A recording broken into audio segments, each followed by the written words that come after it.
Yeah, Bang Bang Rail. I remember years ago, yeah, when I worked for a big company. I used to go down a place called Blondes, and it was owned by my mate Mickey Gooch, and his manager was a guy called Georgie Best, the footballer for Manchester United. Yeah, and I used to go in there. He was a nice guy. Had a couple of bouncers on the door. I was big then. I think I was about 21 stone, massive, yeah. But I used to go down there every Friday with all the chaps, all my mates. I used to be in a black Bentley and take all my pals here and everywhere. But I wasn't a driver. I had a chauffeur there, and they'd be in the back and be chauffeuring them all around the gaff and one at all the clubs. Anyway, I'm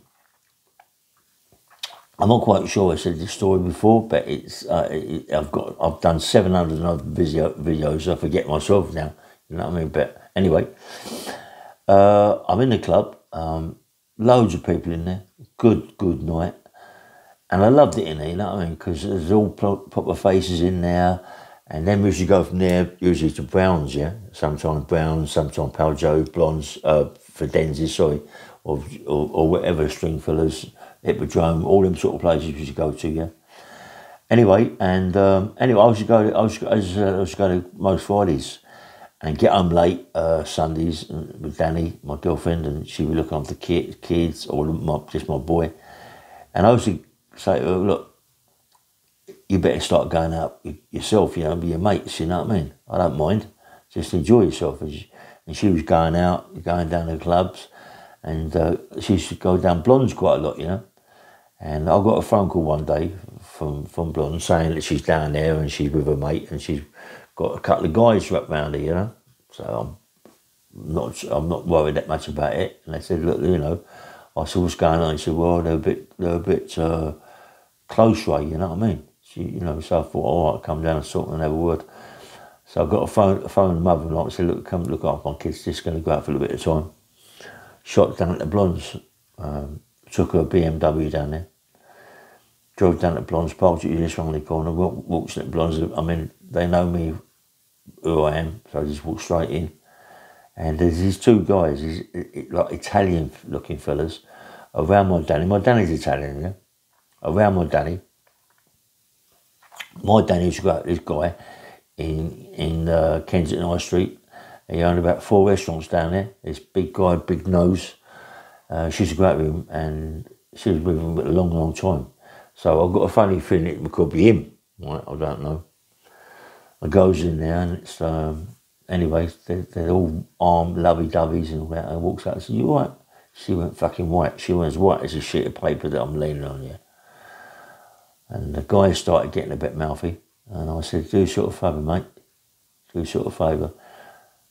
Leave the place, leave it, mate. You know what I mean? The best thing you can do is just leave it alone. Yeah. And they get on and on. So I said to Danny and the mate, I said, best thing you can do is get out of here and go, Danny, the car's outside, piss off, yeah? So she drove off, I shot out, made a few phone calls, and waited for these guys to come out. And they walked around the corner to a motor. And the next thing I heard, this is what I heard they both got shot in the leg, yeah? They both got shot in the leg. One got shot in the top of the leg. The other one got shot in the kneecap. I mean, come on, mate. That must be someone else. They must be mucking about with other people's birds and women. You don't do that. You've got to be very careful when you go to big clubs. You know, and you've got good tarts in there, or good birds in there, and you want to start mucking about with them, chatting to them. You never know who the old man is, you know what I mean?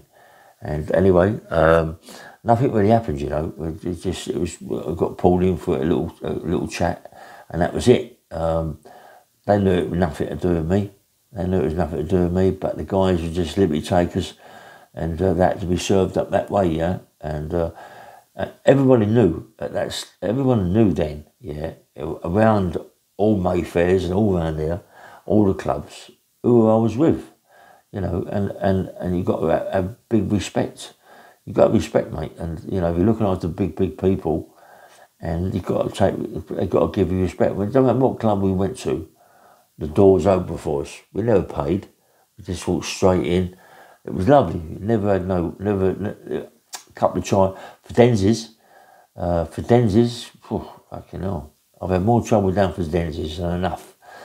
You know, I mean, down there, mate, you clump someone in the pitch black and just never know where it's coming from, you know what I mean? And I had trouble there one night with 3 black guys. Listen, I ain't racist. All the girls that go with were black, you know what I mean? Except my Danny, she was Italian, but it's still dark colour. And I was dancing and they was taking the piss out of me. I got no feet. My feet stayed still. You know, and I'm dancing to the top like this, and you know, thinking I'm John Travolta. And they started taking the piss. So, come on. Stay in the track.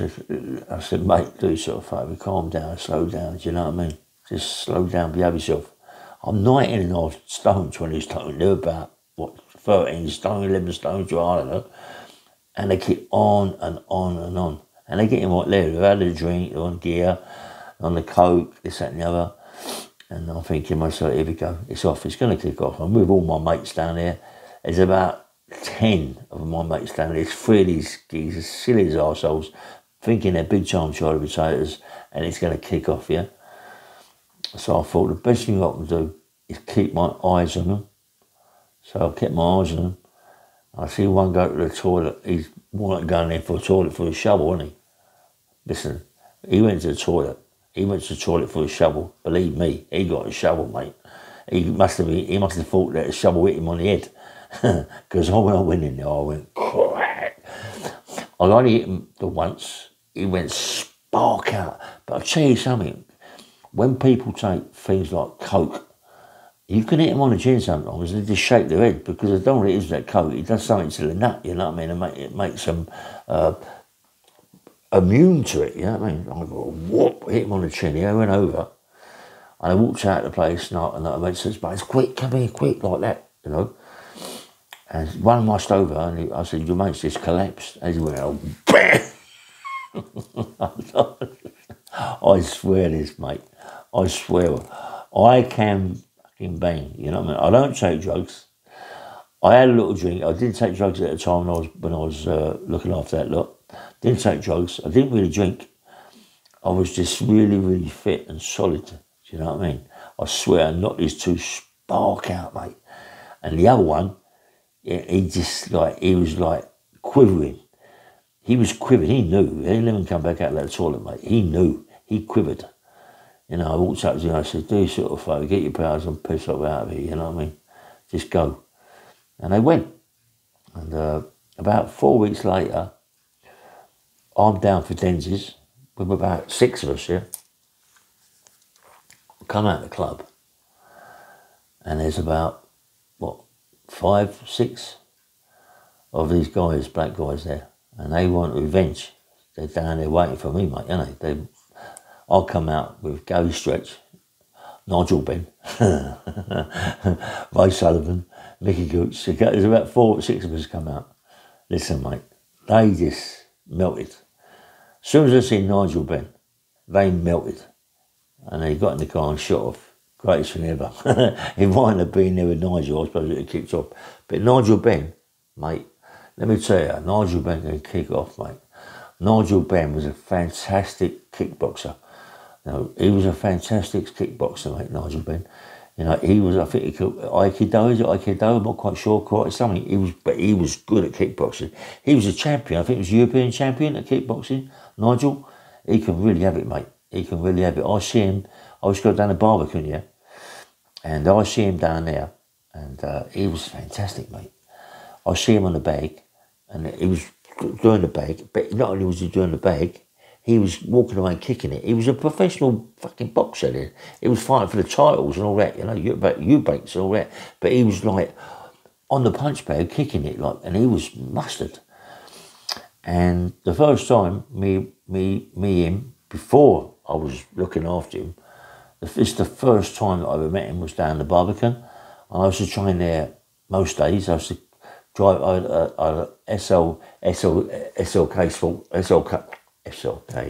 I had a sports car, yeah, Mercedes sports car, convertible, yeah. And every time I was going to drive down there, I was going to the car park opposite the Barbican. I was to see Nigel get out of his car with all his people. And I liked Nigel, mate. He was a gentleman. Got in the gym. I was to train. That's why I met him in there. I was to train big weights. I was on the roids. I was with a guy called Gary Kendall, Mr. Britain. On the roids, pumping big weights. And Nigel was there, and there was a lot of guys in there from the Olympics who were training for the Olympics, and they was really flash. I mean, they were so flash, mate. It was unbelievable. They was flash, you know. And you got Nigel in there, you know what I mean? And he started showing his kids what it's all about. I mean, his floor workouts, mate. His floor works are unbelievable. On that bag, kicking the bag, fantastic. You know, I was like, just flying big weights, but massive big delts, massive shoulders. And I went down to changing room one day. I was just getting changed, and my mate Gucci come in there, and he knows Gucci like so well, and he was talking to Gucci, and I could come over and shook his hand. He said, seriously, he said, I've never seen someone with such a big shoulders as you. He said, you're massive, right? I went, yeah. Anyway, so. And he said, you want to start doing more sit-ups, because I was so big at the top, but had a bit of a belly, yeah? My belly was about, I don't know then, it was about 38, 40 inches, it's about 48 now, you know what I mean? But them days, it was, 38, 40, you know, but it looked, I mean, I was massive up there, so it didn't really take that, he wasn't really that bad, but come with Nigel, and he's got me doing floor workouts with him, and all that, but I used to like Nigel, mate. I think he was with, what was his name? I forget his name now. I don't even know why I say things. Nothing. I don't even know. Menzies, yeah? He was with Menzies, yeah?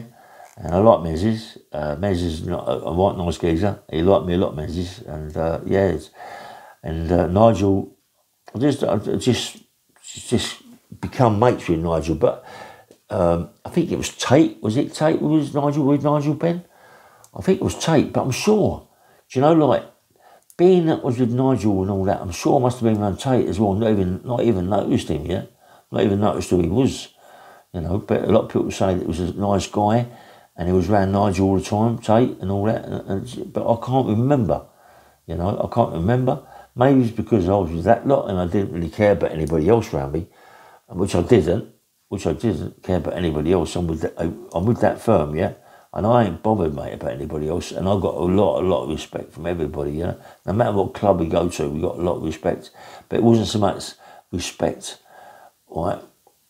I knew I could really have it, you know. I knew I could really have a fight. And I wasn't bothered about anybody. Honestly, I didn't care.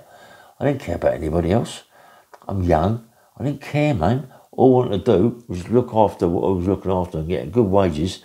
And when it was off, it kicked off, mate. And I was with them 100%. There was none of this walking away or running away in the toilets hiding. I was 100% there with them. But it never really kicked off. In a couple of things in Pal Joey's, little clumps here and there in the toilets. Fidenz's, couple of clumps here and there in the black guys, you know. Browns, I've had a few things in there. Give people a few clumps. Got a bit level with Mickey.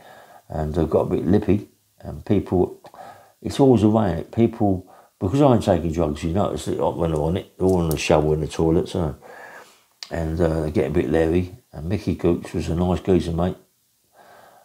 He ain't got to prove nothing to no one. He is who he is. He ain't got to prove nothing to no one.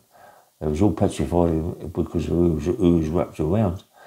But I was wrapped around with him anyway. And I see people take liberties with him, you know, give him a bit of grief. I didn't care who they were or what they were. I'd go in the toilet and knock them spark out.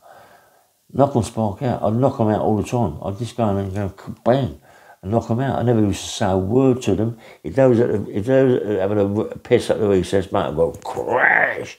I'd hit them straight away on the chin, on the back of the head, and they'd go, mate. They ain't going to muck about with me, mate. Muck about with my people, you know, and yeah, I loved it, man. I loved it, but, you know, and then everything went by-side, and, you know, so this is it now. I'm writing my book. I'm doing a book about my whole life, you know. Anyway, This is Bang Bang Rail, just a little video. Someone's asked me to do one about the shotgun. When I got nicked, when they found a shotgun under my mattress. I'll do that later on. It'll be later on this evening I'll do that. I've already done it. It is on one of my videos. But I'll do it a little bit, you know, something a bit better than that. Sort of like, whatever you call it, you know, get into it a bit more. There's a bit more happens when I was at Lambeth and all that, and the Scrubs and the YPs and all that sort of thing. There's a lot more that involved in it. I haven't really said everything what went on in there, but I will. It'll take a long time. It'll be a good hour anyway. Anyway, she said, Bang Bang Rail, please press the like button. Yeah, bye-bye.